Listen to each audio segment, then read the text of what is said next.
Hello and welcome to the annual Hassan Distinguished Lecture in Aerospace Engineering at NC State University. I am Srinath Ikad. I'm the Department Head for Mechanical and Aerospace Engineering here at NC State. So welcome to the annual lecture, and we are excited today. We have a great speaker and a great topic. I think it's timely. But before we get started, I want to introduce another person uh, who will say a few words. Dr. Hassan, Hassan, who the lecturer is named, was a longtime faculty member in our department. He has a very strong impact on our aerospace engineering program. He was here for 56 years as a faculty member. Unfortunately, a couple of years back, he passed away. But he was a presence at all these lectures. And in fact, the last one, 2019, he was very much here. And he's also contributed a lot to many aspects of NASA's missions over the years. He has a tremendous number of students who are working out there, who all indicate their success directly to being his students. So that's the impact he has had. And when he retired, he decided to create. All right, good morning, everyone. I want to thank everybody for joining us today for this distinguished lecture to commemorate my father. And I'm thankful for all of you who decided to attend in person, as well as all of you who have joined online, so thank you. As Srinath mentioned, this lecture got started in 2015, and there were several folks in the department who were instrumental in making this happen. So I want to thank Mohammed Zikri, Rich Gould, Jack Edwards, Srinath Ikad, and Mike Walsh, who were helped put this together. You know, as Srinath mentioned, my father showed up in 1962, and he was very instrumental in starting the aerospace program here. He really loved this department. He was a mainstay until he retired, and so I think it's 56 or 57 years that he was here. He was devoted to his research. He was devoted to his students, and you know, part of this lecture is his legacy for not only the current students, the current faculty, but as well as the rest of the community. A few of the students that he has taught or advised are in the audience or probably listening, so thank you for joining. Another way that he wanted to make sure his legacy was felt by endowing a couple of scholarships, one through the NCSU Foundation and one through the AIAA Foundation. And I believe a few of those students who have received those awards are here today. So I am actually thrilled today to introduce longtime friend and colleague Bobby Braun to give today's lecture. Bobby's formal biography is in the handout you got, but we first met actually in the early 80s or late 80s at NASA Langley Research Center when we were both students. And Bobby was working for a former NCSU professor and longtime NASA division chief named Jerry Wahlberg, working and designing tools and capabilities as well as missions that were going to support future Mars missions and future planetary missions. We both shared an office and a trailer at NASA Langley and got to know each other pretty well. Bobby got his bachelor's degree at Penn State University, and then he was working on his master's degree through George Washington University through a joint program that they had with NASA Langley. I will say that I think those of you who are in the audience, Bobby should be considered a role model for you. He's had the opportunity to impact a lot of areas of the NASA vision for space, policy, very influential in policy. He spent time not only at NASA Langley as a researcher, but also as a professor at Georgia Tech, a dean of engineering at University of Colorado. He took a stint at NASA as the chief technologist, and right now he is doing probably a dream job for most people in aerospace engineering, and that is supporting the Planetary Sciences mission at JPL. And so, without further ado, I will get off the stage and turn it over to our speaker today, Bobby Braun.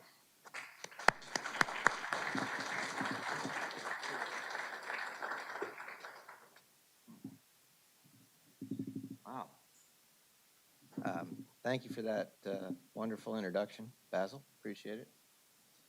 I hope you're doing well. It's good to see everybody today. This is my first visit to a university in a number of years, and something that I've missed greatly. I love going to university campuses and meeting with students and talking, frankly, about this topic that I love and which has been a passion of mine for most of my life and the focus of my professional career. Before I get started, I just want to say what an honor it is to have been selected to give this seminar. Professor Hassan was a role model for me, and the faculty at NC State at that time were role models for a large group of graduate students who were all my friends, my colleagues. Many of them are at NASA Langley or Sandia or NASA Ames today.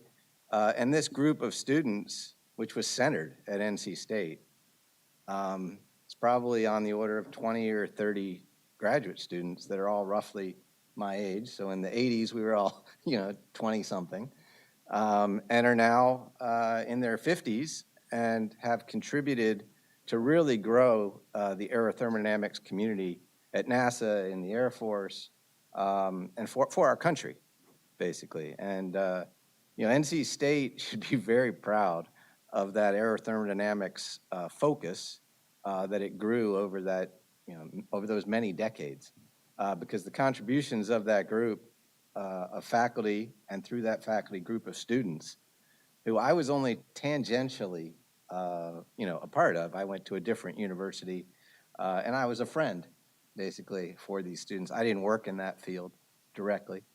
But that group has really made contributions to our country, and it's something that the university should be proud of. So anyway, when I got the call if I was interested in doing this, I just jumped at the chance because, frankly, it's just a real honor to be here with you today. Now I'm going to talk about my love and one of my loves and one of my interests over my life, which is planetary exploration. So you heard in my bio, I've worked in a number of places. I started my career at NASA Langley Research Center, in southeastern Virginia. I've been at Georgia Tech, at the University of Colorado Boulder, and now I'm affiliated with Caltech. I'm on the faculty there, and I'm on the leadership team at the Jet Propulsion Laboratory. And even though I've moved around to a number of different organizations, the one constant in my career has been contributions to our nation's planetary science missions, visions of planetary exploration, where we humans send our emissaries in the form of robots out to the planets to explore for us. And one day, of course, humans will travel themselves. I started my career thinking and dreaming about human exploration, humans on Mars. In fact, when Basil met me in the late 80s, that's what I was working on with Jerry Wahlberg, who ended up starting the Mars Mission Research Center here at NC State. And I worked in that area for a number of years, but it was really the robotic missions that were advancing quickly, and so that was where I was able to contribute. And I've been a part now of 7 different landings on Mars and several missions to other planets as well. And so what I want to talk to you about today is not the past, although I'm definitely going to touch on Perseverance and Ingenuity, because what happened during this pandemic year, being able to land on Mars and still explore. I mean, frankly, I think it helped the whole country to be able to see what we can still do when we work together, even in difficult times. So I'll talk about Perseverance and Ingenuity, but I also want to feed forward and talk about some of the missions that you'll be hearing about over the next 10 years, because we're working on them now in the laboratories at the Jet Propulsion Laboratory, at places like Lockheed Martin, or at NASA centers like Langley and Ames. People all around the country are working on these things now. Now, I'd be remiss if I didn't start with a little bit of history. Of course, the Jet Propulsion Laboratory has been around for a number of years and has focused on robotic exploration since we've sent satellites into space with Explorer 1. The payload for Explorer 1 the first U.S. satellite, came from what became the Jet Propulsion Laboratory. But JPL has had a central role in a number of firsts over the years, including the first robotic landing from the U.S. On the moon in 1966. There's a 1966 graduate here somewhere. There we are. Is that you? 65. Sorry. You just barely predated this one, Doug. Viking, the first U.S. landing on another planet. There were two Viking landers, and they landed on Mars in 76 and 77. Actually, they were led out of the Langley Research Center, and when I was a kid, about 11 years old, I was brought to the Goddard Space Flight Center by a neighbor, and I got to watch on a big screen the landing. Well, it was very different than it is now because it took like hours for the image to show up on the screen bit by bit. But I watched that first image come from the Viking 1 lander in 1976. And I was fascinated then by the engineers and scientists who had made that possible, how they jumped up and down and, tried to high five each other, like only engineers can. And just, their general excitement at having done this remarkable feat that led to all kinds of science, led to understanding about Mars, and led to greater understanding, frankly, of the Earth. It's interesting, but the very next lander after that was Mars Pathfinder, which landed in 1997, and I was on that team 20 years later. But in the intervening years, we had Voyager, Voyager 1, Voyager 2, which have now left the solar system and are interstellar explorers that we're still communicating with. Space is a big place, right? And these missions, which launched in 1977, are still going strong, right? It's remarkable when you think about it. And I mentioned Mars Pathfinder, but we also had Mars Global Surveyor that launched in 96 and 97. And since that time, the U.S. has had a continuous presence on Mars. It's interesting, we've had a continuous human presence in low Earth orbit since about 2001. And so in human exploration, we talk about 20 straight years of continuous human presence in space, not the same person, obviously, but in a handoff sense, continuous humans in space. The Mars programs had continuous presence on Mars even longer than that. And that is something I think that our country and engineers and scientists from universities like NC State can take great pride in. Now today, in my job as the Director for Planetary Science at JPL, I'm responsible for all the robotic missions that go out into the solar system to explore. So not the spacecraft at the Earth or those that go to the sun, but all the planets, the moons, the asteroids, comets, all of that. And it is just a fascinating job because I get to work with some of the best scientists in the world. We get to dream about sending probes to places that you really it's hard to even imagine some of these environments that our spacecraft are operating in and sending us information back on.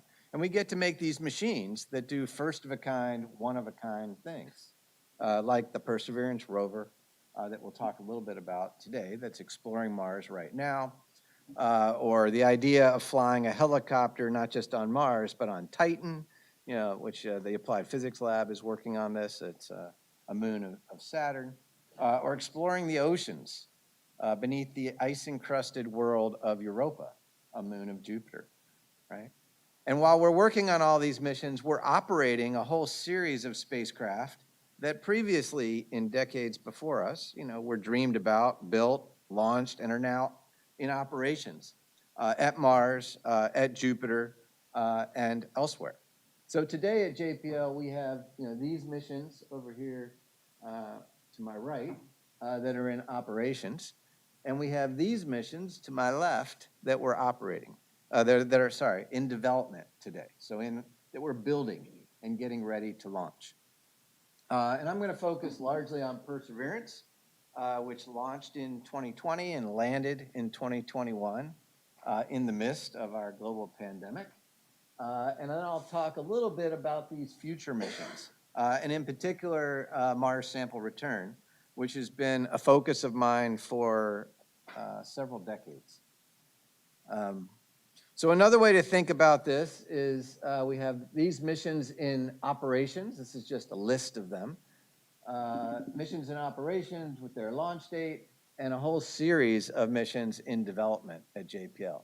And I'm not going to go through every one of these, but what I want you to realize is that today, as we sit here, there are engineers and scientists all over our country that are already building spacecraft that you'll hear about in the coming years. In the next 3, 4, 5 years, these missions will launch.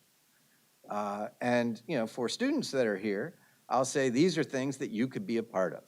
We need mechanical engineers. We need electrical engineers. We need aerospace engineers. We need all kinds of business and liberal arts and science majors as well in these programs. And so if you're interested in any of these missions, you can look them all up online. There's all publicly available information. But we've got missions to asteroids. We've got a whole suite of missions to the moon. These are all robotic missions. Suite of missions to the moon.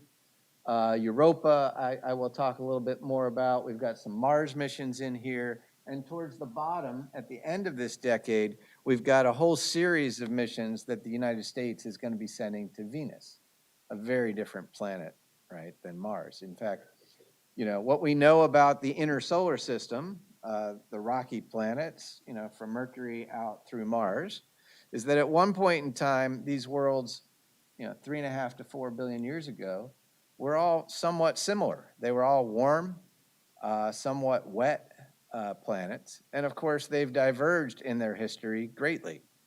Venus is very different than the Earth.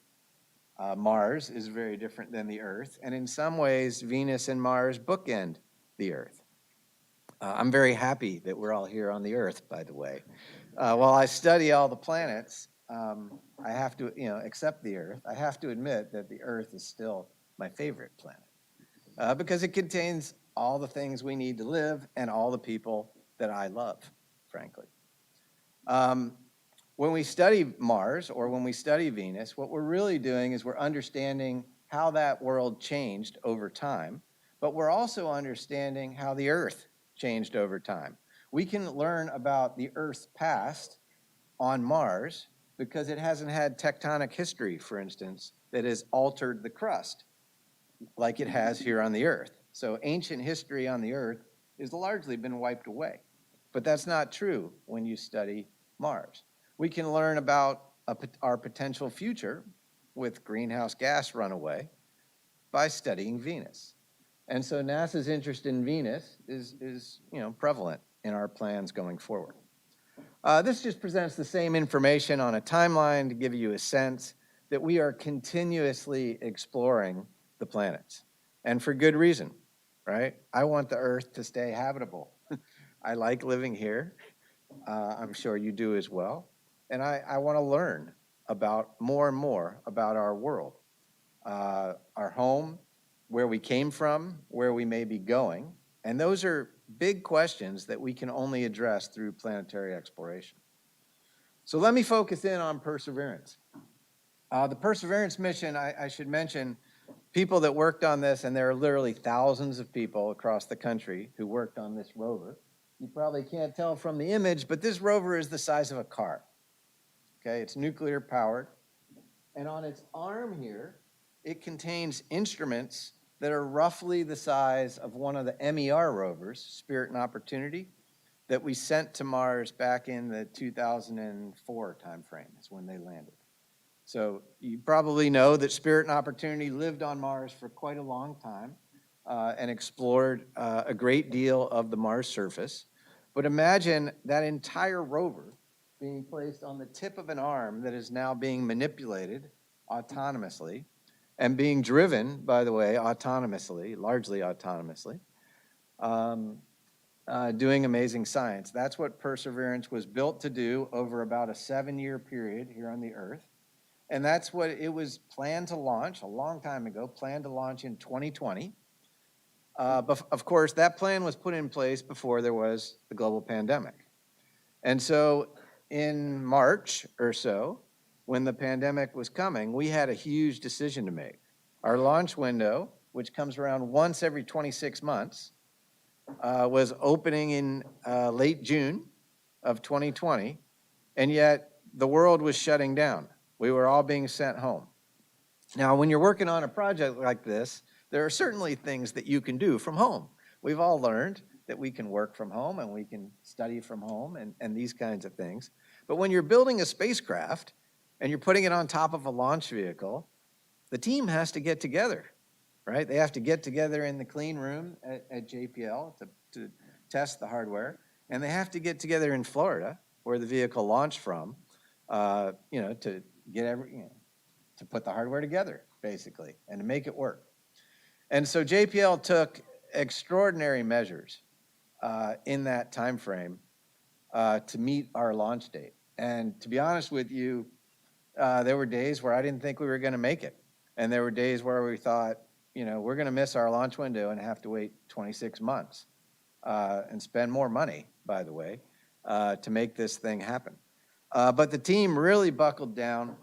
And it wasn't just JPL, it was United Launch Alliance, folks at the Kennedy Space Center, and we got this mission off in June of 2020, on time. We had a pretty quiescent cruise, pretty quiet cruise to Mars. And then on February 18th, 2021, we had our entry, descent, and landing. And that's been the focus of my work. That's something I started working on when I was at the NASA Langley Research Center. And that's the area that I mentioned I've been a part of 7 different landings. That's the area that I have contributed in, along with a number of other people around the world. And so those 7 minutes of terror, as they've been known to be called, was an extraordinary time in February of 2021. And it was a day, the 18th, it was a day I'll never forget. And so I want to share with you a little bit about what that was like. Hopefully you were able to participate in this mission event from home during the pandemic.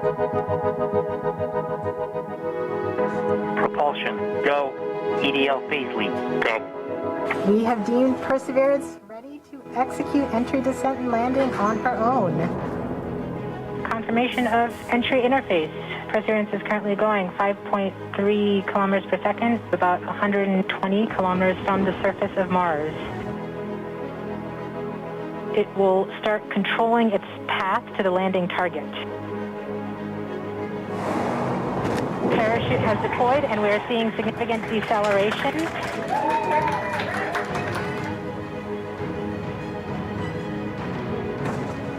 The heat shield has been separated. Perseverance now has radar lock on the ground. The back shell has separated. Skycam maneuver has started, about 20 meters off the surface.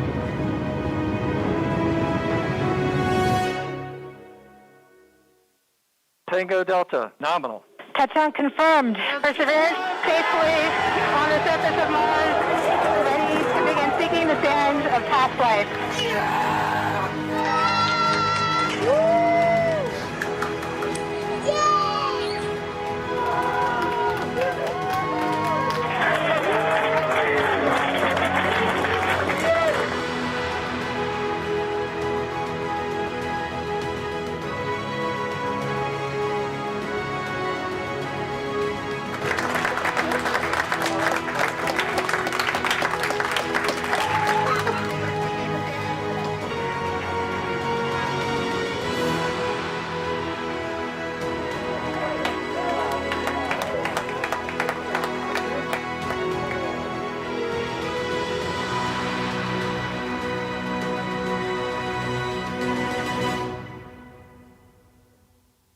So it's funny, I've probably watched that video 100 times, but it always gets me.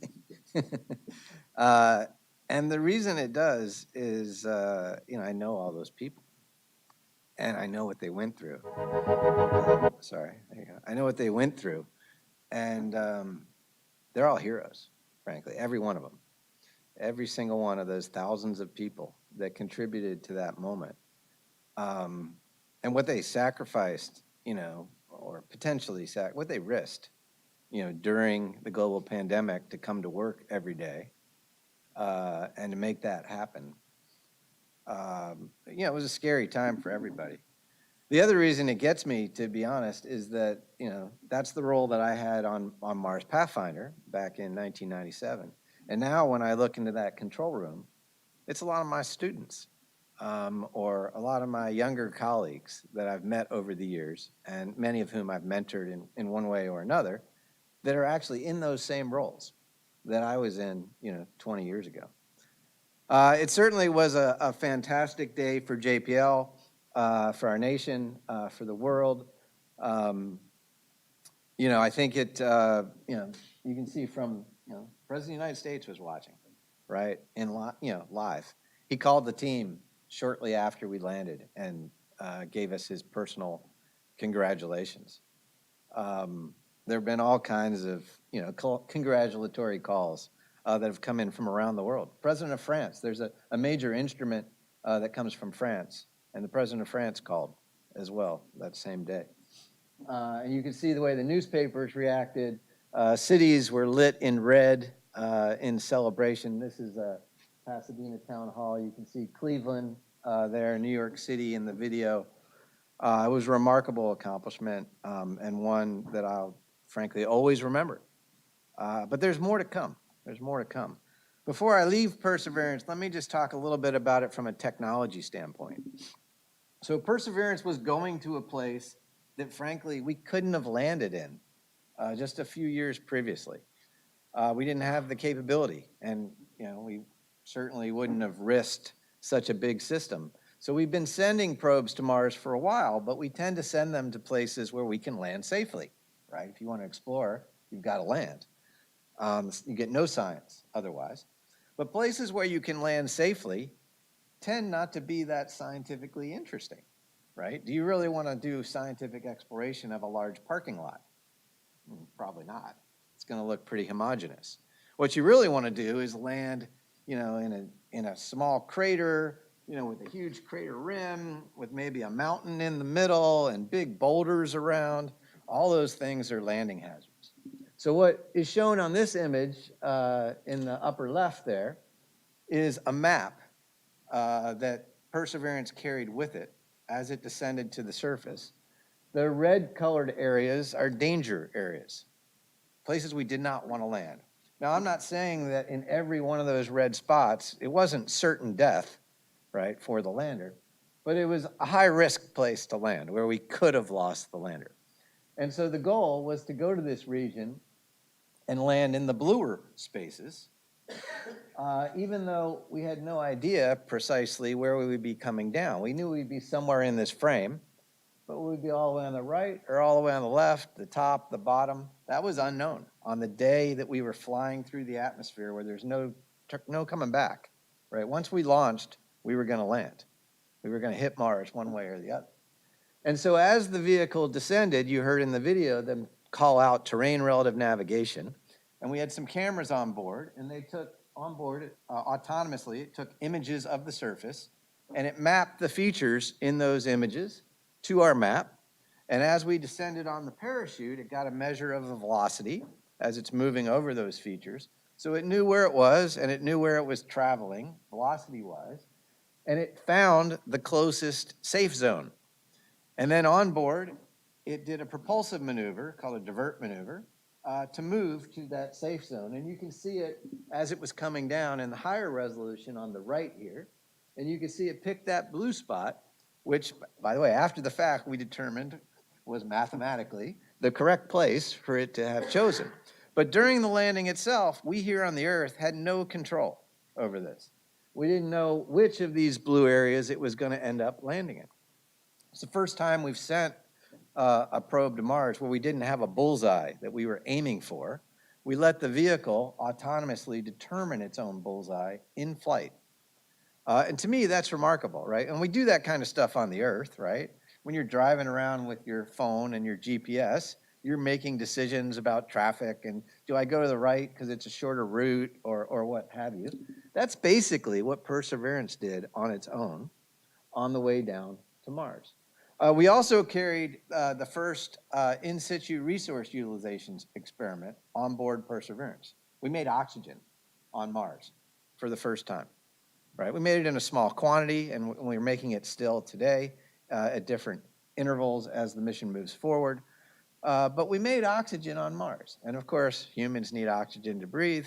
Oxygen is a very useful propellant if you want to move around on the Mars surface or build a rocket that's going to bring people home one day. And so that's an important technology accomplishment as well. And then, of course, we have Ingenuity, the little helicopter that could. Designed to last just a week or two, designed to do a maximum of 5 flights. We just completed our 15th flight, by the way, last week with Ingenuity. And Ingenuity went from being an experiment, like can we fly at all on Mars? Is the atmosphere too thin that we can't get enough rotor speed to get enough lift without going supersonic right at the tips, to actually lift the helicopter and control the helicopter on Mars? It went from that to being an actual science scout, where Ingenuity is flying ahead of the rover and actually acquiring imagery that the rover can use, where the scientists back here on Earth can use to decide where the rover should go next. So we're in this place called Jezero Crater. It's a remarkable scientific vista. It is, if you're a geologist or a planetary scientist, Jezero Crater is your candy store. It's got a little bit of everything. And the scientists are having a field day with this mission. We believe that this is an artist rendering, obviously, over there in the inset, but we believe that that's what Jezero Crater may have looked like a long time ago, 3.5, 4 billion years ago. This is what it looks like today, right? And so what we're trying to do is understand that against this. I mentioned Ingenuity. I just want to talk about it real quick. This is a selfie that the rover took of itself with its partner, its little buddy, Ingenuity. And what's shown in this inset is a view of some of the rocks that Perseverance is exploring right now. The kind of the blurry one is what we see from orbit with our best camera. We have a great telescope looking down on Mars. It's on a spacecraft called Mars Reconnaissance Orbiter, and it sends us almost all the data that you see about the image of the surface of Mars. But look at the view of that same image that we can get from our Scout, Ingenuity, which is flying maybe 12 meters, 10 to 12 meters above the surface. By the way, that's with a COTS camera that was not spaceflight qualified, right? A camera much like the cameras in your cell phone. A little bit different, but not greatly different. Because once again, Ingenuity was a test. It was an experiment. And so we took a lot of risk in the systems of Ingenuity. Now, Perseverance has done some amazing things for itself. And what I really want to focus on, because it's leading me into my next topic, is this rock and these holes. That didn't naturally form, right? I think you can tell that. What that is that rock was sampled. We actually acquired core samples of that rock twice, one in each hole. So we have a hollow drill, basically on the end of the arm of Perseverance. And we can, as we move around, we can sample these rocks, acquire core samples, seal them in metallic tubes that we brought. We brought 43 titanium metallic tubes with us. And as we traverse around Jezero Crater, we're going to collect a good number of these rock samples. And then we're going to place them on the Mars surface, some of them on the Mars surface, keep some of them on the rover. And at some point in the future, which I'll talk about in a minute, we're going to go get those samples. And we're going to bring them back to the Earth. And that will be the first round-trip Mars mission, in my view. It'll be a scientifically driven Mars sample return mission. And that Mars sample return, frankly, has already begun. Perseverance is the beginning of the Mars sample return campaign.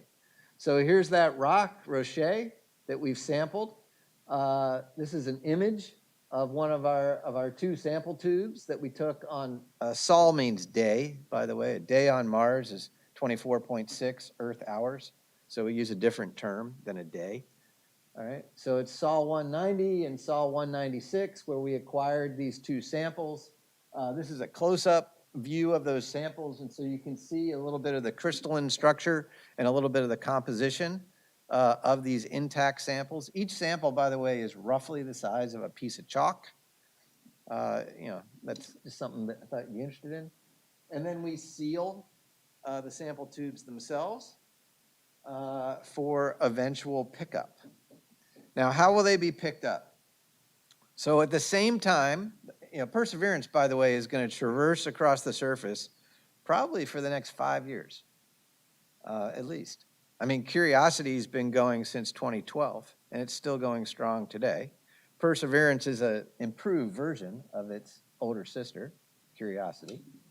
And so while Perseverance is traversing and scientifically selecting just the right samples to bring back to Earth, we here on the Earth are developing the next systems that will fly to Mars, get those samples, and bring them back. And we're doing it not just in the United States, we're doing it across the world in collaboration with our European partners. And so what we're planning is a really grand voyage of discovery that we call Mars Sample Return. And it, as I said, it started with Mars 2020, which is now, kind of up there in the top corner, doing its tube collection of various samples across Mars. It will keep some of those samples on board in case it's still alive when we arrive with these other missions, and it'll place other samples on the ground in case it doesn't make it, in case it has a failure. And we will carry with us on one launch an orbiter with a vehicle designed to come back to the Earth, and on a second launch, another lander. And this other lander will land right near where we place those samples. And off of that lander will come something we call a sample fetch rover, a smaller rover that's being built by the Europeans right now, will go off, gather the samples that are placed on the Mars surface, and bring them back to that lander. That lander will also contain a large missile, basically. It's called the Mars Ascent Vehicle. It's a two-stage rocket, solid propelled rocket. And the samples will be placed either by the sample fetch rover or by Perseverance in the nose cone of this rocket. It'll be sealed again. And then when the time's right, that rocket will launch into Mars orbit, where we will autonomously rendezvous with that orbiter that we sent ahead of time. It'll be the first robotic-to-robotic rendezvous at another planet. Once that rendezvous proceeds, the samples will be transferred into the orbiter, which will leave Mars and come back to Earth. The samples will be in an Earth entry vehicle, which will be positioned to fly through the Earth's atmosphere and down to our surface, and they'll be recovered here on the Earth. An entire round-trip mission to Mars, all robotic. It's going to be happening in this decade. We're going to be launching these missions, both the Earth Return Orbiter and the Sample Retrieval Lander, in this decade. And so Perseverance will meet Mars Sample Return for the first time, these elements of Mars Sample Return, on Mars. And so one of the things that we're doing as we continue to fly or operate the Perseverance mission, and this is a notional view of where Perseverance may go over the next several years. Right now we're in this roundish ellipse called Jezero Crater Landing Area. We're going to continue to explore there for a year or more, and then eventually we're going to explore outside that. We're going to climb over the crater rim and down towards this other area where there's additional scientific interest. We're going to explore this whole area, which, as you can see, is on the order of 30 square kilometers, right? And we're going to place tubes down on the surface as we go to minimize the risk of a challenge with Perseverance. But I actually think Perseverance is going to be just fine.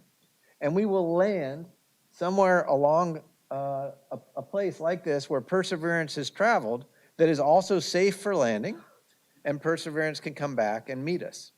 And so Perseverance will meet the Mars Ascent Vehicle on the Sample Retrieval Lander in one of these locations that are numbered. There's like 36 of them that we've already proven are safe, both for Perseverance and for the landing of this next system. And this is what that might look like out towards the latter part of this decade. Here we have the sample retrieval lander with the Mars ascent vehicle in a horizontal position. And here we have Perseverance that has made it and is coming with some of the samples, and the sample fetch rover designed by the Europeans that has gone to get the samples off the surface and brought that back as well. So once again, while Perseverance is operating on Mars, here on the Earth right now, engineers and scientists across the planet are working on the sample retrieval lander, the Mars ascent vehicle, the sample fetch rover, the Earth entry vehicle, shown all the way over here, the Earth return orbiter, which is a solar electric propulsion based system so that it can go out and back efficiently. And we're making that all happen in this decade. It's really, for Mars exploration, it's really a marvelous time. So I want to move to just a couple other things real quick, because I don't want you to think that all we do at JPL is Mars. We do a lot more than that. Our next mission to launch, in fact, is not going to Mars. We have a mission launching in August, this next August, and it's called Psyche. And it's a mission to an asteroid named Psyche, which is where the mission gets its name. And the Psyche asteroid is thought to be an iron core that didn't form into a planet. So remember, I told you that the reason we study the planets is to learn more about the Earth. Well, one of the things that scientists would love to know is the history of our own iron core and the dynamo, and its evolution over time. Now, we can't send a robotic probe down to the center of the Earth, but we can look at an iron core out in space. And so through telescope observations, Psyche was identified for exploration, and we're sending a robotic spacecraft, solar electric propelled spacecraft, being built in the clean room at JPL right now. This is an image from a couple weeks ago of that spacecraft. This is a mission that we're doing in partnership with Arizona State University, and Maxar and a number of other players across the country. Launching in August. To launch from Florida on a Falcon Heavy. In 2024, the US will be sending our next mission to the Jovian system, out towards Jupiter. We won't be studying Jupiter like the Juno spacecraft is doing right now, a mission that was launched more than about a decade ago. But we will be studying Europa. Anybody ever see the movie 2001, A Space Odyssey, right? To Europa, there you go. All these worlds are yours, save Europa, attempt no landing there. Well, we won't be landing, but we will be flying by from a high altitude, and we have a dozen instruments on this spacecraft, and we'll be mapping this world from orbit, much like we map the Earth from Earth orbit. Europa is a fascinating world. It's ice encrusted. The ice has cracks in it and fissures. There are thought to be plumes or geysers of water that go up into space from time to time. The thickness of the ice is one of the unknowns. It's thought to be variable, but anywhere from a few to tens of kilometers thick. And below that ice, we know that there is a deep ocean, a salty ocean. Talk about exploration, right? Let's learn more about the ocean on this world in our own solar system. There are actually half a dozen to a dozen ocean worlds in our own solar system. There are certainly hundreds, if not thousands of more around other planets that are around other stars. The Earth is not the only ocean world out there, right?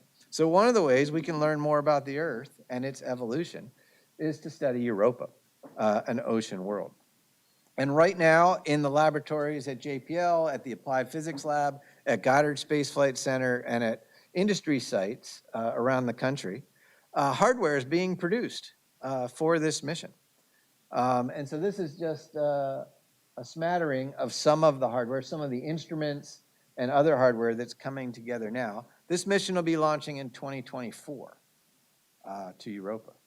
Now, after 2024, out into the late part of this decade and early next decade, what's going to happen is still up in the air.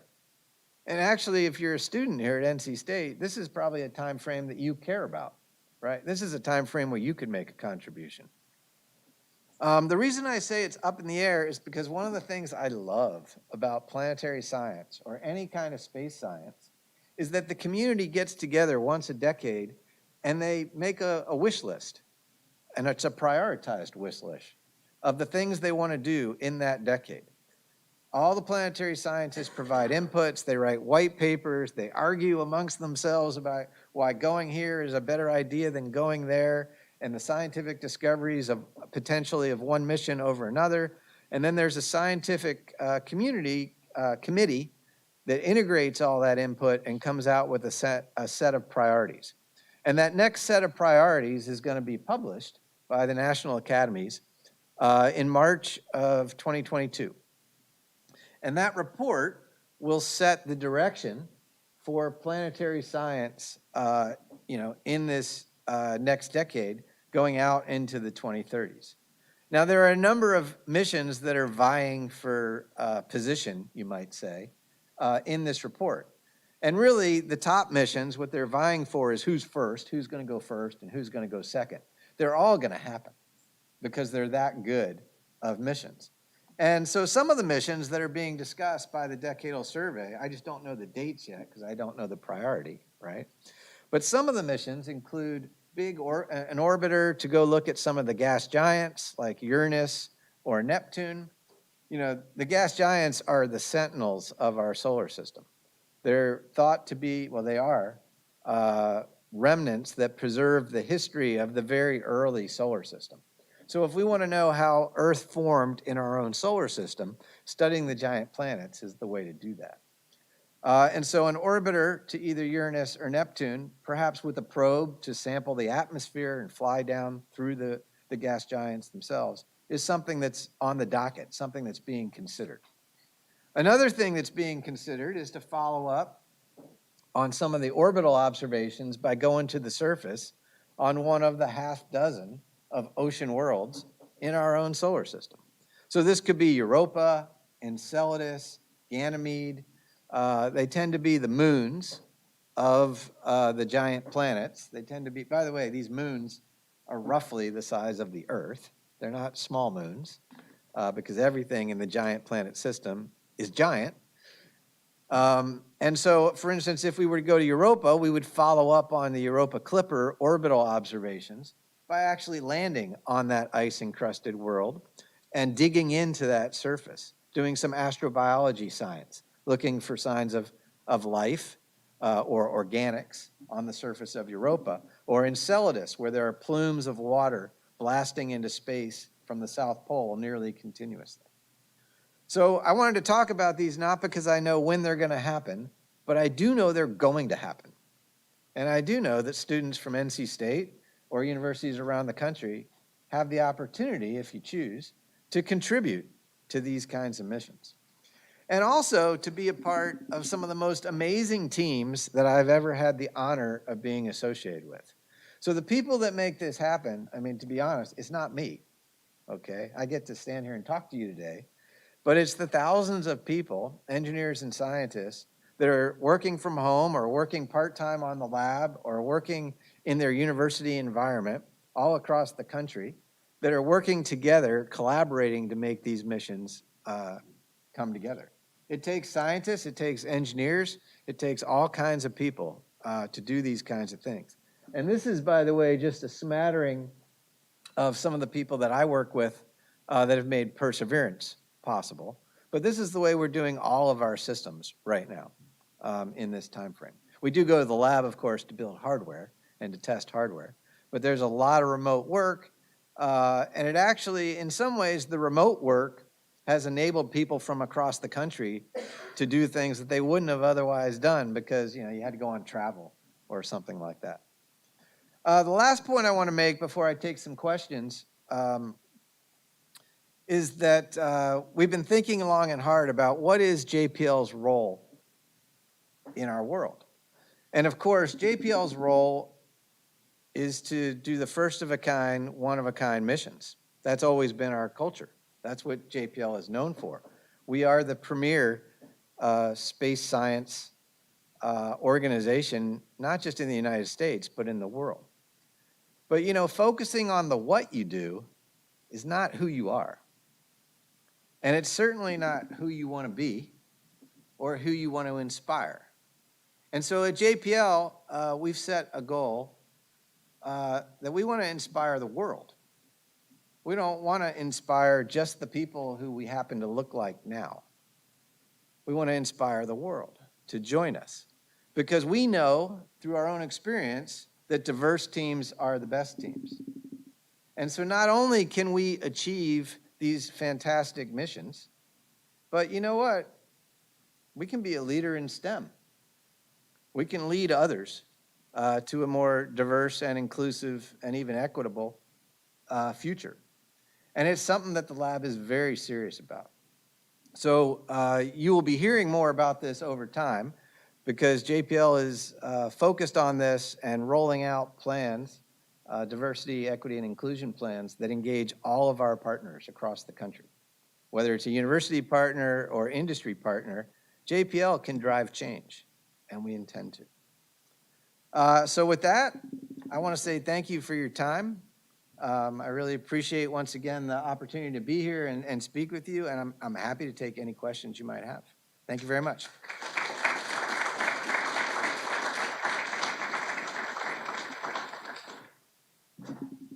Thank you, Bobby. We have time for a couple of questions. Venkat? We'll have to repeat the question. My question is, you talked about entry, descent, and landing. Yeah. I wonder if you can elaborate a bit on the challenges and innovations that you're looking for EDO technologies when you go for other explorations. Yeah, well, so I could give you a whole seminar on entry, descent, and landing technologies, and I would love to do that sometime. But so in EDL, obviously it's a critical risk area, right? It's a binary result. You're either going to be successful and it's going to be the best day of your life, or you're not going to be successful and it's going to be horrible, right? There's no in between. There are thousands of things that all have to go just right for an EDL success. And so we focus very much on making sure all of our systems, perform. But from a technology standpoint, we're focused on a number of things. Landing more accurately, as you saw in Perseverance. I could show you another plot that shows, from Viking's landing site to Mars Pathfinder, to the MER rovers, down to the pinpoint landing, basically, that we just did on Perseverance. It's amazing the technology advancement that's come along in just the last 10 or 20 years. That's been done through going from just poor navigation to better navigation, to flying lifting vehicles and guiding those vehicles through the atmosphere with an active guidance system like we did on both Curiosity and Perseverance, to adding systems like terrain relative navigation that get us down to being able to land within a football field, right? We also want to take more mass to the surface. Landing big, heavy things on Mars is not easy, okay? And if you think about the sequence of the missions that I just ran through, Mars Pathfinder landed a rover that was like the size of a little baby, right? Perseverance and Curiosity are the size of a car, right? If we're going to one day land humans on Mars, we need to land a 2-story house. And we need to land that 2-story house right next to other 2-story houses that have been pre-positioned and, powered up and fueled and, have food and other necessities growing in them. So landing more mass is certainly something we're looking at. Now, if you go beyond Mars, there are all kinds of other technologies. There's heat shield technologies, for instance, at Venus or at the giant planets where the entry velocities are really high. There's a lot of heat shield technology that's being worked on. At a number of destinations, we need advancements in our supersonic decelerators, so parachutes or other forms of deceleration supersonically. And the list goes on, but that's just a subset for you. There's a lot of work still to be done in that field, and if you're interested, places like NASA Langley or Ames or JPL, Johnson Space Center, are all great places that would be interested in working with you on that or in that area. Yes, ma'am.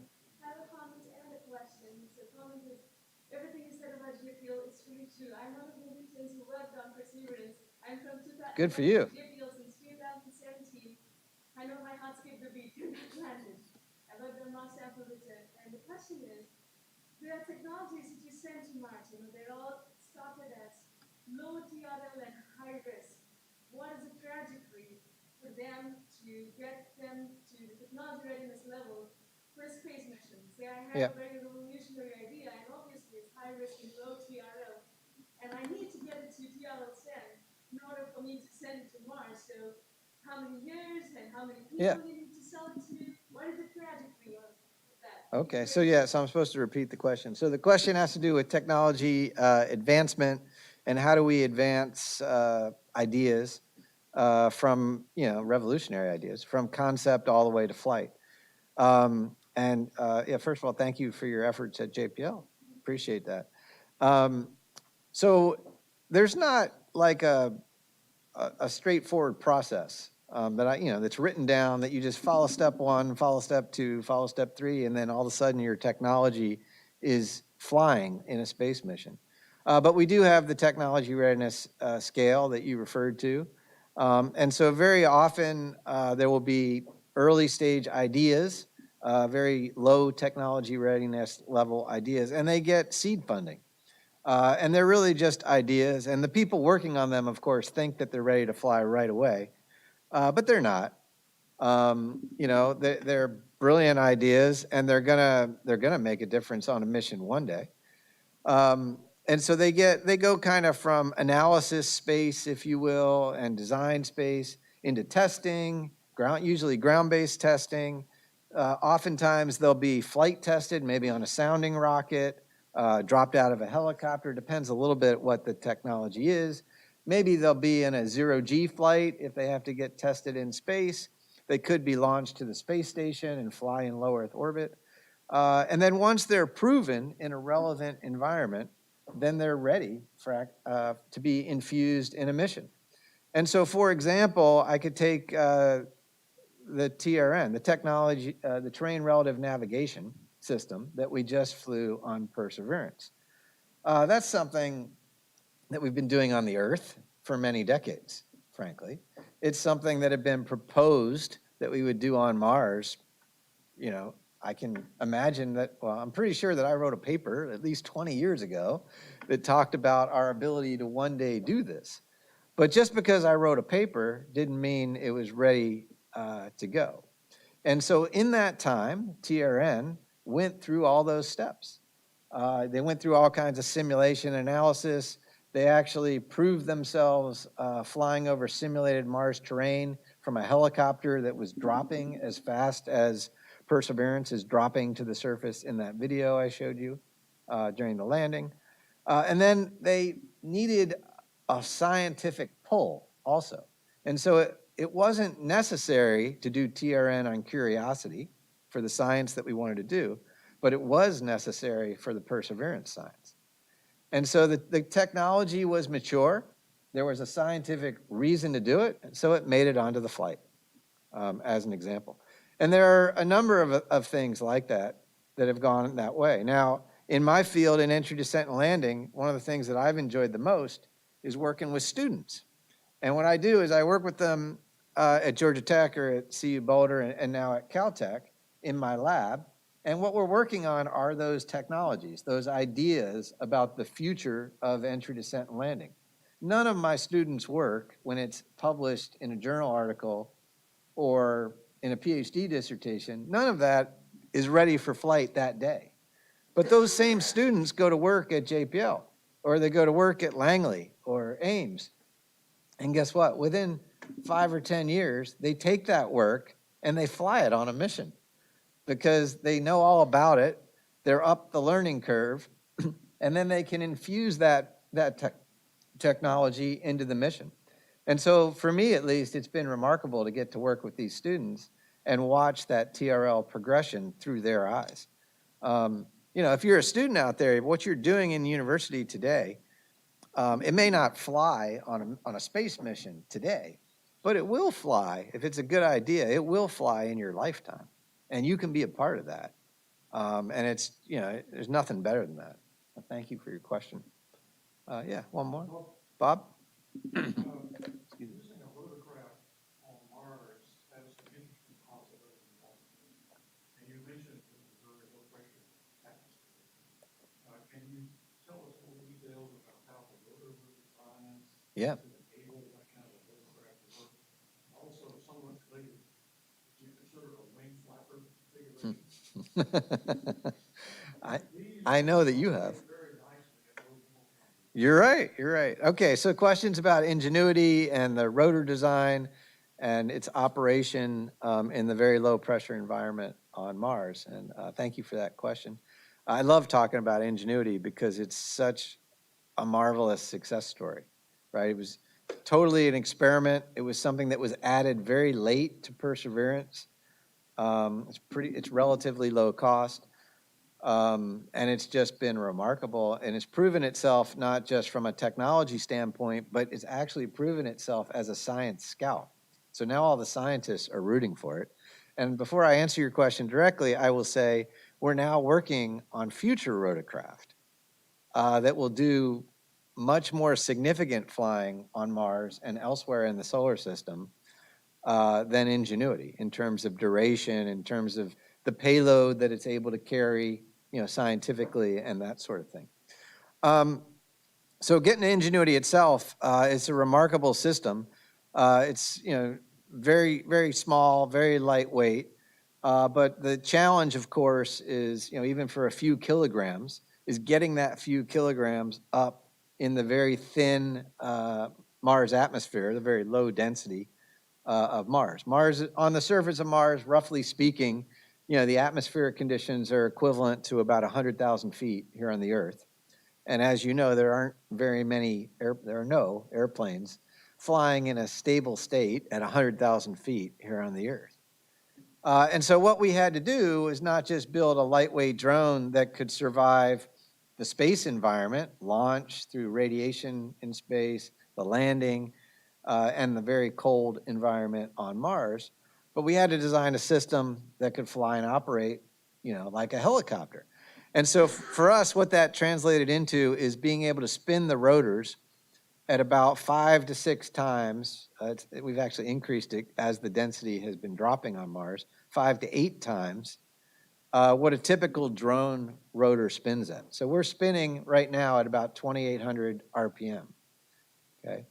And that rotation rate, without getting too technical, that rotation rate translates directly into the tip speed of the rotor, or the speed of the rotor. And so we had to design an airfoil section, conducive to that density, velocity combination. And that's something that we did in partnership actually with AeroVironment, which is a small company in Simi Valley that's done a number of, one-of-a-kind drones that have flown here on the Earth. So that system, we designed it through analysis. We built it up. We tested it in a pump-down vacuum chamber. And we actually had challenges with control of that system that we had to overcome. It would lift off, but then it would go unstable very quickly. And so once all those challenges were proven here on the Earth, we took it to Mars and proved it out there as well. But there's all kinds of, composite materials and advanced aerodynamic design in that system. The next rotorcraft that NASA is building will actually fly on Titan through the Dragonfly mission. And the Titan atmosphere is basically the opposite of the Mars atmosphere with Earth in the middle. So it's a much easier place to fly. But they'll be able to carry as a result, a much more significant scientific suite of instruments. Okay? Thank you. All right, thank you, Bobby. This is a token for appreciation for, I think. Thank you. If you come this way, we can get a picture of that, just so that you can remember that you did give this lecture. I will try. Sure. You want the First one. this one? That one.